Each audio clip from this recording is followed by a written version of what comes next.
Good morning. You listen to FloorDaily.net, and I'm Kemp Harr. I'm in Washington, D.C. at the Carpet One Winter Convention, and I'm with John Gilbert, the president of Carpet One. John, how you doing? I'm doing great, Kemp. How are you? I'm good. Thanks for giving me this opportunity to tell a little bit more about the guy who's now leading Carpet One. You have a background in mostly the restaurant business, and you have a marketing background. You've been CMO, Chief Marketing Officer, for several big companies. I think your career finally led you kind of to be with Fridays and with Kentucky Fried Chicken and TJ Maxx. So you say in your introduction today to the members that you're in the third stage of your career. Did I hit some of the high notes there? Yeah, you did. Yeah, my background is brand building, fundamentally. I think the third stage of my career is really around helping others get results, helping others do as much as they can do or be as much as they want to be or frankly enabling them to do what they want to do with their lives, and sometimes even doing more than what they think they can do. And I think, as I told the members today at Carpet One, it's the most satisfying thing I've done in my career is helping others achieve more than they hoped that they could on their own. And so as part of my sort of transition into the Carpet One co-op, my first real experience with a co-op, that's been kind of a big motivator for me, is to help our members be more of who they want to be in their communities. Mm-hmm. I think when people first heard about John Gilbert, the guy coming in to take this role, which, Eric Demery had for many years, I guess a few of them rolled their eyes to say, oh, God, doesn't have any flooring experience. But, when I hear you talk now and hear some of the things you're going to be focused on, that might be good. You might be able to break through some paradigms because you're not in the business. Yeah, that's a great point. And it's true. First of all, I have zero flooring industry experience other than as a consumer. I've got floors in my homes. But what's fascinating is I wasn't looking for this role. In fact, I wasn't really looking for any job. I had started my retirement and doing a little consulting. And I got a contact from a recruiter who was working with Howard and Rick and Carpet One and sort of started talking about the job. And the first thing I said is, guys, you've obviously got the wrong person. I'm a consumer marketing person. I've got retail and restaurant experience and a little e-commerce experience and virtually no home-oriented experience, and that's exactly what they were looking for. And so, the conversation progressed from there, and it became pretty clear that there is an abundance of flooring experience in this room today. And when I was talking to the members, and 1,000 people in the room, probably on average each with 20 or 30 years of experience individually, that adds up to be a lot of flooring experience. So, quite frankly, one more person bringing flooring experience wouldn't probably be that additive to the overall experience in the room, whereas somebody who has a significantly different background, in my case, consumer marketing and leading turnaround situations as a CEO, that's very different. And so I think that's probably a complementary skill set. I have to learn about the flooring business. It's not enough to come in and work with owner-operators and not know anything. So there are things I have to learn. But frankly, those are learnable, and they'll be fairly learnable in a fairly short amount of time. But then the stuff that's hard is, what's going on with consumers and how are consumers thinking about their worlds and how are consumers interacting with brands today and in the future. That's kind of tough to learn. So I've got a head start on that stuff. A bit more background. You told me one of your first jobs was with IBM selling typewriters. So that in itself, this electric, that dates you. And you kept talking, too, about 40 years of experience, career experience.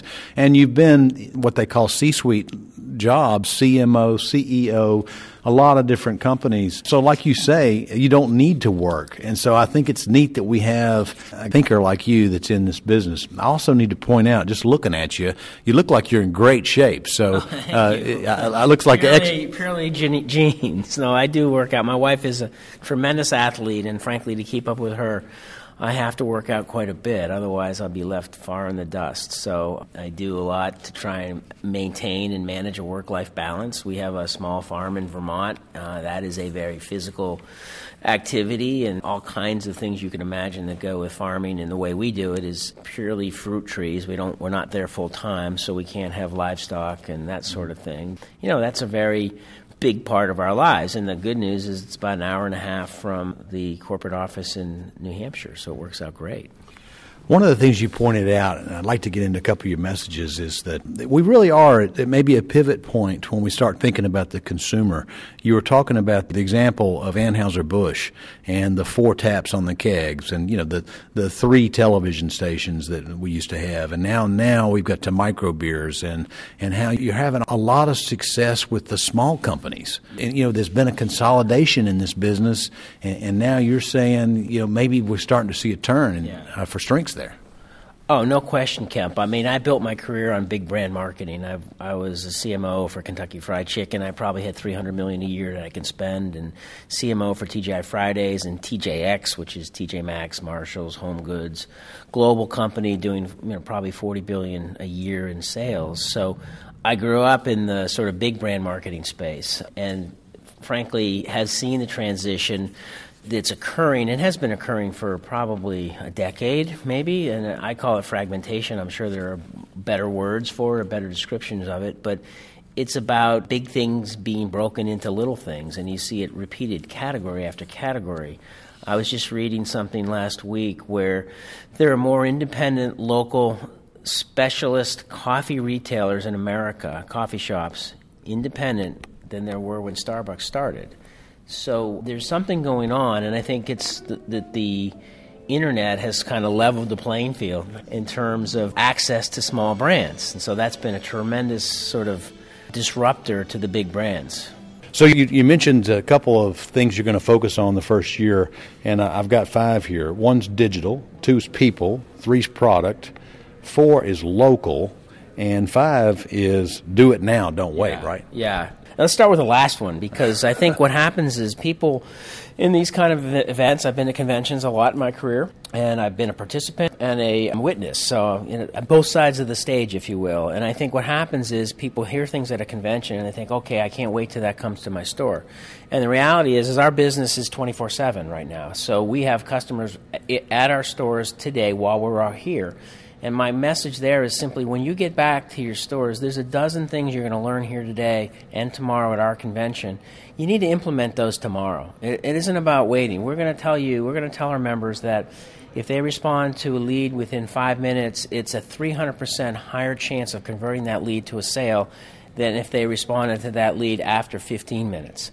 So even that data alone means, to me as an operator, I would go back to my stores and say, okay, team, here's what we're going to do. Every single phone call, every single email, every single form lead we get, we're going to respond within 5 minutes. And if we do that for a week, I'm going to take everybody out to dinner, or whatever the incentive is. But to get the right behaviors now rather than waiting.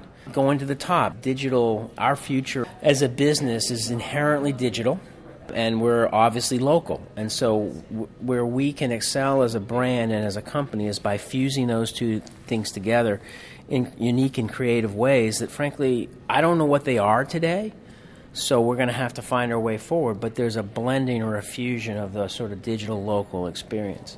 On the people front, it's very simple. We need to make the salespeople the sort of hero of our story. It isn't the new CEO, John Gilbert. It isn't really the owner-operators. It's the salespeople, the people who are interacting with our customers every day, front and center. Probably the first point of welcome is with the sales pro.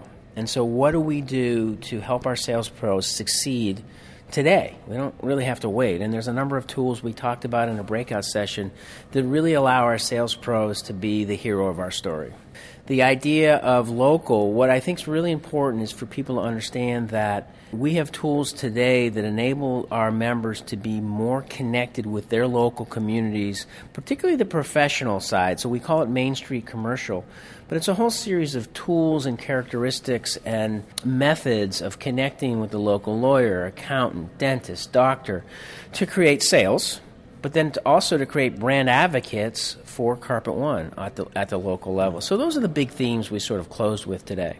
I'm sure you've been here long enough now to know that many of these Carpet One stores are 3rd and 4th generation. And you start thinking, it's almost the salt of the earth, the engine that drives the business in this country. It's what makes the USA who they are. We've got threats. We've got Floor and Decor. We've got home centers. Mm-hmm. What's your long-term take? You think this is going to be a viable way of selling flooring for many years to come? I do. I took the job for a couple reasons. One is that I wanted to feel like I was working with somebody rather than for somebody, and a co-op is inherently with somebody. The second one is really around my vision or insight into where the business is headed, I think. Now, these good things aren't going to happen to us. We're not going to be the recipients of sort of the universal goodwill. We have to work hard, but I believe that we're well positioned as local Main Street retailers in the communities across America and Canada and Australia that give us a leg up, or let's say it this way, we have a head start on any competitor who wants to get ahead of us in our relationship with the local community. Why? We're already there. So the reality is, as long as we preserve the advantage we have and really, quite frankly, capitalize on it and maybe dimensionalize it in new ways for local customers, we'll be able to stay ahead and frankly turn that advantage into a lasting competitive advantage. I met with our Next Gen group last night, which is the second or third generation of Carpet One owners that have been involved in the business since they were kids and are now taking the business over from their parents. And there's so much energy and so much vision and so much intellect and so much industry knowledge in that group that I'm quite convinced that if we work together using the ideas and insights that this group of smart young people bring to the market, we're going to be very successful. Mm-hmm. All right, John, well, welcome to the business, and thanks for spending some time with me and my listeners. Again, been talking to John Gilbert, the president of Carpet One, and you've been listening to Kemp Harr and FloorDaily.net.